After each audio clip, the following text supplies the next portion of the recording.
সেই 2019 সাল থেকে মমতা বন্দ্যোপাধ্যায়ের সঙ্গে গলা মিলিয়ে দীঘার জগন্নাথ মন্দিরের কথা বলেছেন তিনি। এখন বিজেপির হয়ে সনাতন ধর্মের কথা বলেন। এও বলেন তিনি নাকি হিন্দুর হৃদয়ের অধীশ্বর, মোদির বাচ্চা। এহানো সনাতনী পরম হিন্দু তথা বিরোধী দলনেতা শুভেন্দু অধিকারী জানিয়েছেন তিনি জগন্নাথ মন্দিরের দ্বারোদ্ঘাটন অনুষ্ঠানে যাবেন না। তিনি এই মন্দির নির্মাণের বিরোধী। যা বাবা, জগন্নাথ দেব জগতের নাথ, তার মন্দির নির্মাণের বিরোধিতা করে এ আবার কেমন হিন্দু? হ্যাঁ, মানছি বিরোধী দল হিসেবে বিজেপি সরকারের বিরুদ্ধে একটা অবস্থান নিতেই পারে, কিন্তু প্রসঙ্গ যখন জগন্নাথ দেব, তখন কি বিজেপির মতো হিন্দুত্বের ধ্বজাধারীরা তাকে বয়কট করতে পারে? আর তাছাড়া শুভেন্দু তো মমতা বন্দ্যোপাধ্যায়ের এই পরিকল্পনার সঙ্গে প্রথম দিন থেকে ছিলেন, আর তার যথেষ্ট প্রমাণও রয়েছে।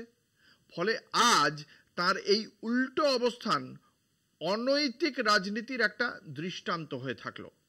শুভেন্দু যে ততটা হিন্দু নন তার দৃষ্টান্তও কি থাকলো না?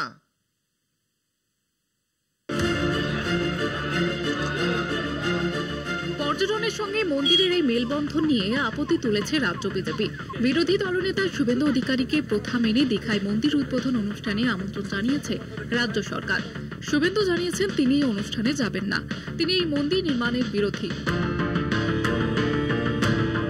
বিজেপি বিরোধী দল হিসেবে সরকারের বিরুদ্ধে একটি অবস্থান নিতে পারে, কিন্তু তৃণমূল থেকে বিজেপিতে আসা বর্তমান বিরোধী দলনেতা শুভেন্দু অধিকারী কি পারেন রাজ্য সরকারের এই প্রকল্পের বিরোধিতা করতে?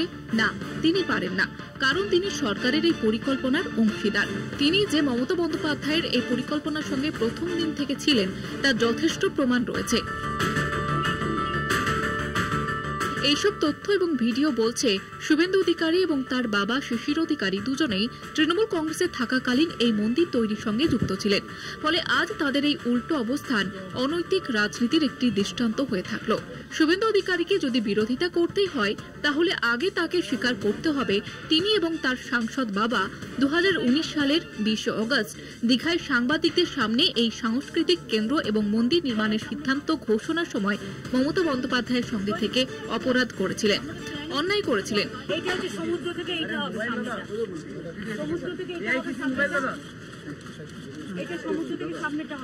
এই মুচলেকা না দিয়ে তিনি দীঘায় রাজ্য সরকারের এই অনুষ্ঠান নিয়ে যে বড় বড় কথা বলছেন তা নীতিহীন রাজনীতি হিসেবে চিরদিনের জন্য থেকে যাবে বঙ্গ ইতিহাসের আর্কাইভে।